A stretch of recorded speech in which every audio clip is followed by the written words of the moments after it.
श्री ब्रह्म पुराण इला तीर्थ के आविर्भाव की कथा। ब्रह्मा जी कहते हैं, इला तीर्थ के गर्भ से जिस तीर्थ की प्रसिद्धि है वह मनुष्यों को सब प्रकार की सिद्धि देने वाला, ब्रह्मत्य आदि पापों को दूर करने वाला तथा संपूर्ण कामनाओं को पूर्ण करने वाला है। वह वस्तमनु के वंश में इल नामक एक राजा हो गए हैं। वे बहुत बड़ी सेना साथ लेकर शिकार खेलने के लिए वन में गए। वहाँ उनकी बुद्धि में कुछ दूसरा ही निश्चय हुआ। उन्होंने अमात्यों से कहा, आप सब लोग मेरे पुत्र द्वारा पालित नगर में चले जाएं। देश, कोष, बल, राज्य तथा मेरे पुत्र की भी रक्षा करें। महर्षि वशिष्ठ भी हमारे लिए पिता के समान है। वे भी अग्निहोत्र की अग्नियों को लेकर मेरी पत्नियों के साथ लौट जाएं। मैं अभी इस वन में ही निवास करूंगा। बहुत अच्छा कहकर सब लोग चले गए और राजा धीरे धीरे रथ में हिमालय पर्वत पर जाकर वहीं निवास करने लगे। एक दिन उन्होंने उस पर्वत पर एक गुफा देखी जो नाना प्रकार के रत्नों से विचित्र शोभा पा रही थी। उस गुफा में यशो का राजा समन्यु रहता था। उसके साथ उसकी पतिव्रता पत्नी समा भी रहा करती थी। उस समय वह यशमिग रूप धारण करके अपनी पत्नी के साथ विचर रहा था। भांति भांति के रत्नों से चित्रित उसका वह विशाल गृह सूना पड़ा था। अतः राजा अपनी भारी सेना के साथ वहीं ठहर गए। वह यश अधर्म के कोप से पत्नी के साथ मृग रूप धारण करके रहता था। उसने सोचा, इस राजा ने मेरा घर छीन लिया, मैं इसे जीत सकता नहीं और यह मांगने पर देगा नहीं। अब क्या करूं? इसी चिंता में पड़कर वह मृग रूपी धारिणी अपनी पत्नी से बोला, कांते, इस राजा का मन मृग्या के व्यसन में आसक्त है। यह कैसी विपत्ति में फंसे, इसके लिए कोई उपाय सोचो। मेरा विचार है कि तुम मनोहर मृगी का रूप धारण करके इसके सामने से निकलो और इसे अपनी ओर आकृष्ट करके किसी तरह अंबिका वन में पहुंचा दो। उसके भीतर प्रवेश करते हुए राजा स्त्री हो जाएगा। भद्रे, यह काम तुम ही कर सकती हो, मेरे लिए यह उचित ना होगा। यशनी ने पूछा, नाथ, अंबिका वन तो बड़ा सुंदर है, तुम उसमें क्यों नहीं जा सकते? यदि तुम भी चले जाओ तो क्या दोष होगा, यह हमें ठीक ठीक बतलाओ। यशनी का एक समय पार्वती ने एकांत में बैठे हुए भगवान शंकर से कहा, देवेश्वर, स्त्रियों का यह स्वाभाविक इच्छा होती है कि उनकी रति क्रिया सदा गुप्त रहे, इसलिए मुझे ऐसा नियत स्थान दीजिए जो आपकी आज्ञा से सुरक्षित हो। मैं स्थान वही चाहती हूँ जो उमा वन के नाम से प्रसिद्ध है। उसमें आप गणेश, कार्तिकेय और नंदी के सिवा जो कोई भी प्रवेश करे वह स्त्री हो जाए। शंकर जी ने प्रसन्न होकर कहा, ऐसा ही हो, इसलिए उमा के उस वन में मुझे नहीं जाना चाहिए। अपने स्वामी का यह वचन सुनकर इच्छा अनुसार रूप धारण करने वाली वह यशनी विशाल नेत्रों वाली मृगी बनकर राजा के सामने आई। यश वहीं ठहर गया। राजा ने मृगी को देखा। मृग्या में तो उसकी आसक्ति थी। मृगी पर दृष्टि पड़ते ही वे अकेले घोड़े पर जा बैठे और उसका पीछा करने लगे। वह धीरे धीरे राजा को अंबिका वन तक खींच ले गई। जब घोड़े पर बैठे ही बैठे उमा वन में प्रवेश हो गए, तब यशनी ने मृगी का रूप छोड़कर दिव्य रूप धारण कर लिया और अशोक वृक्ष के नीचे खड़ी और राजा को देखकर हंसने लगी। पति की कही हुई बातों को याद करके वह राजा से बोली, सुंदरी इला, तुम अकेली अबला घोड़े पर चढ़कर पुरुष के वेश में कहाँ जाती हो? किसके पास जाओगी? उसके मुख से इला सुनकर राजा क्रोध से मूर्छित हो उठे और यशनी को डांटकर मृगी का पता पूछने लगे। यशनी ने पुनः कहा, इले इले, अपने आप को अच्छी तरह देख तो लो, फिर मुझे मिथ्यावादनी या सत्यवादनी कहना। तब राजा ने देखा उनकी छाती में दो ऊंचे ऊंचे स्तन उभर आए थे। यह मुझे क्या हो गया? यह कहते हुए राजा चकित हो गए। उन्होंने यशनी से पूछा, सुवर्ते, यह मुझे क्या हो गया? इस बात को आप ठीक ठीक जानती हैं, अतः बताइए, आप कौन है? इसका भी परिचय दीजिए। यशनी बोली, हिमालय की श्रेष्ठ गुफा में मेरे पति यशराज सुमन्यु निवास करते हैं। मैं उन्हीं की पत्नी हूँ। जिस शीतल कंदरा में आप ठहरे हुए हैं वह हमारा ही घर है। मैं ही मिर्गी बनकर आपको यहाँ तक ले आई हूँ। ये उमा वन है। यहाँ के लिए पूर्व काल में महादेव जी यह वर दे चुके हैं कि जो पुरुष इसमें प्रवेश करेगा वह स्त्री हो जाएगा। अतः आप भी स्त्री होगे। इससे आपको दुखी नहीं होना चाहिए। कोई कितना ही प्रौढ़ क्यों न हो, भविष्यवक्ता को कोई नहीं जानता। इस प्रकार ईला को आश्वासन दे वह सुंदरी यशनी अंतर्ध्यान हो गई। उसने पति से सारा हाल कह सुनाया। यश भी यह सुनकर बहुत प्रसन्न हुआ। इधर ईला गाती और नृत्य करती हुई उमा वन में ही रहने लगी। वह कर्म की गति का स्मरण करती हुई स्त्री स्वभाव के अनुसार ही चेष्टा करती थी। एक दिन जब ईला नृत्य कर रही थी, बुद्ध ने उसे देखा। वे अपने पिता को नमस्कार करने के लिए जा रहे थे। ईला पर दृष्टि पड़ते ही उन्होंने यात्रा स्थगित कर दी और उसके पास आकर बोले, देवी तू स्वर्ग में रहकर मेरी प्रिय भारा हो जा। ईला ने भक्ति पूर्वक बुद्ध की आज्ञा का अभिनंदन करके उसे स्वीकार कर लिया। बुद्ध अपने उत्तम स्थान पर ले जाकर ईला के साथ प्रेम पूर्वक विहार करने लगे। उसने भी सब प्रकार की सेवाओं से पति को संतुष्ट किया। इस प्रकार बहुत समय व्यतीत हो जाने पर बुद्ध ने प्रसन्न हो अपनी प्रिया से कहा, कल्याणी मैं तुझे क्या दूं? तेरे मन में जो प्रिय वस्तु हो उसे मांग ले। ईला सहसा बोल उठी, उत्तर दीजिए। बुद्ध ने कहा, यह मेरा वीर अमोघ तथा प्रेम से प्रकट हुआ है। अतः तेरे गर्भ से विश्व विख्यात क्षत्रिय पुत्र उत्पन्न होगा। उससे चंद्रवंश की वृद्धि होगी।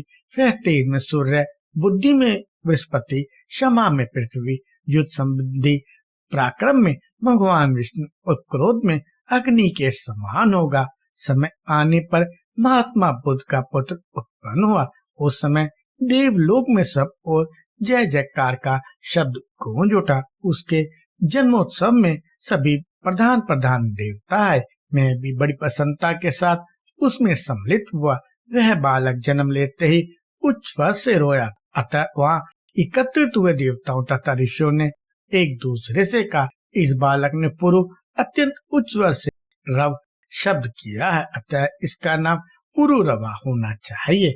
सबने संतुष्ट होकर यही नाम रखा। तदंतर बुद्ध ने अपने पुत्र को क्षत्रियोचित विद्या पढ़ाई और प्रयोग से धनुर्वेद का ज्ञान कराया। पुरुरवा शुक्ल पक्ष के चंद्रमा की भांति शीघ्र ही बढ़कर बड़ा हो गया। उसने अपनी माता को दुखी देख विनीत भाव से नमस्कार करके कहा, माता जी, बुद्ध मेरे पिता और आपके प्रियतम पति हैं। मुझ जैसा कर्मठ पुरुष आपका पुत्र है, फिर आपके मन में चिंता किस बात की है? ईला बोली, बेटा ठीक कहते हो, बुद्ध मेरे स्वामी हैं और तुम मेरे गुणाकार पुत्र हो। अतः मुझे पति और पुत्र के लिए कभी चिंता नहीं होती। तथापि मेरे मन में पहले का ही कुछ दुख है, जिसका बारंबार स्मरण हो आने से मैं चिंता में डूब जाती हूँ। पुरुरवा ने कहा, माँ पहले मुझे अपना वही दुख बतलाओ। तब ईला ने पुरुरवा को इक्ष्वाकु वंश का परिचय देते हुए अपने जन्म, नाम, राज्य प्राप्ति, पुत्र जन्म, पुरोहित वशिष्ठ, प्रिय पत्नी, वन में आगमन, हिमालय की कंदरा में निवास, उमा वन में प्रवेश, स्त्रीवत की प्राप्ति, बुद्ध से समागम, प्रेम तथा पुनः पुत्र जन्म आदि से संबंध रखने वाली सब बातें कह सुनाए। सुनकर पुरुरवा ने माता से पूछा, मैं क्या करूं? क्या करने से शुभ परिणाम होगा? ईला बोली, बेटा तुम्हारे अनुग्रह से मैं पुरुष की प्राप्ति, उत्तम राज्य, तुम्हारा तथा अन्य पुत्रों का अभिषेक, दान देना, यज्ञ करना तथा मुक्ति के मार्ग का अवलोकन करना आदि सब कुछ करना चाहती हूँ। तुम अपने पिता बुद्ध के पास जाकर सब बातें यथार्थ रूप से पूछो। वे सब जानते हैं, तुम्हारे लिए हित का उपदेश देंगे। माता के कहने से पुरुरवा अपने पिता के पास गए और उन्हें प्रणाम करके उन्होंने अपनी माता का तथा अपना कर्तव्य पूछा। बुद्ध ने कहा, महामती, मैं राजा ईला को जानता हूँ। उनके इला होने का वृत्तांत भी मुझसे छिपा नहीं है। उमा के वन में आना और उस वन के विषय में भगवान शंकर की आज्ञा का हाल भी मुझे मालूम है। बेटा, भगवान शिव और माता पार्वती के प्रसाद से इल का शाप दूर हो सकता है। उन दोनों की आराधना के सिवा दूसरा कोई उपाय नहीं है। तुम गोदावरी नदी के तट पर जाओ, वहाँ भगवान शिव पार्वती के साथ सदा विराजमान रहते हैं। वही वरदान देकर शाप का नाश करेंगे। पिता की बात सुनकर पुरुरवा बहुत प्रसन्न हुए। उन्होंने माता को पुरुष तप प्राप्त करने की इच्छा से हिमालय पर्वत, माता पिता तथा गुरु को मस्तक झुकाया और तपस्या करने के लिए तुरंत ही त्रिभुवन पावनी गौतमी गंगा की ओर प्रस्थान किया। पुत्र के पीछे पीछे इला और बुध भी गए। वे सब लोग गौतमी के तट पर पहुंचे और वहां स्नान करके तपस्या करते हुए भगवान की स्तुति करने लगे। पहले बुध ने, फिर इला ने, तत्पश्चात पुरुरवा ने देवी पार्वती तथा भगवान शंकर का स्तवन किया। बुध बोले, जो अपने शरीर की केसर से स्वभावतः सुवन के सदृश कांतिमान एवं सुंदर दिखाई देते हैं, कार्तिक और गणेश के द्वारा जिनकी सदा अर्चना होती रहती है, वे शरणागत वत्सल उमा महेश्वर मुझे शरण दे।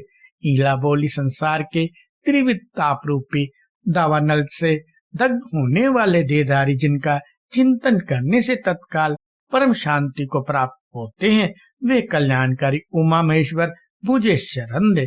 देव, मैं आर्त हूँ, मेरे हृदय में बड़ी पीड़ा है। क्लेश आदि से मेरी रक्षा करने वाला आपके सिवाय दूसरा कोई नहीं है। शरणागत की रक्षा करने वाले आपके जो दोनों परम पवित्र चरण हैं, वे मुझे शरण दे। पुरुरवा बोले, जिनसे इस जगत की उत्पत्ति होती है तथा प्रलय काल में वह सब जिनके ही भीतर लय को प्राप्त होता है, वे संसार को शरण देने वाले जगत आत्मा उमा महेश्वर मुझे शरण दे। देवताओं के समुदाय में एक महान उत्सव के अवसर पर गिरिराज कुमारी पार्वती ने महादेव जी से कहा था, ईश, आप मेरे दोनों चरण पकड़े। इस पर शिव जी ने अत्यंत प्रीतिवश पार्वती के जिन दोनों शरणागत पालक चरणों का ग्रहण किया था, वे मुझे शरण दे। यह स्तुति सुनकर उमावर महेश्वर प्रकट हो गए। भगवती उमा ने कहा, तुम लोगों का मनोरथ क्या है, बतलाओ, मैं उसे पूर्ण करूंगी। तुम्हारा कल्याण हो। तुम सब लोग कृतार्थ हो गए। जो वस्तु देवताओं के लिए भी दुर्लभ हो, वह भी मैं तुम्हें दूंगी।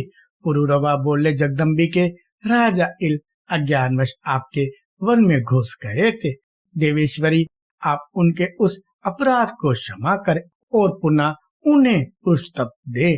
पार्वती ने भगवान शंकर की सम्मति के अनुसार तथास्तु कहकर उन सब की प्रार्थना स्वीकार की। इसके बाद शिव जी ने कहा, राजा इल गौतमी गंगा में स्नान करने मात्र से पुरुष हो जाएंगे। तब बुध की पत्नी ईला ने गंगा में स्नान किया। स्नान के पश्चात ईला के शरीर से जो जल चू रहा था, उसके साथ उसके नारी जनोचित सौंदर्य, नृत्य और संगीत भी गंगा जी की धारा में मिल गए। वे ही नित्या, गीता और सौभाग्य नाम की नदियों के रूप में परिणत हुए। वे नदियां भी गंगा में जा मिली। इससे वहाँ 3 पवित्र संगम हो गए। उनमें किया हुआ स्नान और दान इंद्रपद की प्राप्ति कराने वाला है। शिव और पार्वती के प्रसाद से पुरुष तप प्राप्त करने के पश्चात राजा इल ने महान अभ्युदय की सिद्धि के लिए वहां अश्वमेघ यज्ञ किया। पुरोहित वशिष्ठ अपनी पत्नी, पुत्र, अमात्य, सेना और कोष को भी लाकर उन्होंने वह यज्ञ संपन्न किया। दंडक वन में ईल ने चतुरंगी सेना सहित राज्य की स्थापना की। वहाँ ईल के नाम से विख्यात उनका नगर भी है। सूर्यवंश की परंपरा में जो उन्होंने पहले पुत्र उत्पन्न किए थे, उनको राज्य पर अभिषेक करके पीछे स्नेहवश पुरुरवा का भी अभिषेक किया। ये राजा पुरुवाही चंद्रवंश के प्रवर्तक हुए। जहाँ राजा को पुष्प की प्राप्ति हुई, वहाँ गौतमी के दोनों तटों पर 16,000 तीर्थों का निवास है। वहाँ इलेश्वर नाम भगवान शंकर की भी स्थापना हुई है। उन तीर्थों में स्नान और दान करने से संपूर्ण यज्ञों का फल प्राप्त होता है। कृपया लाइक, शेयर और सब्सक्राइब करें।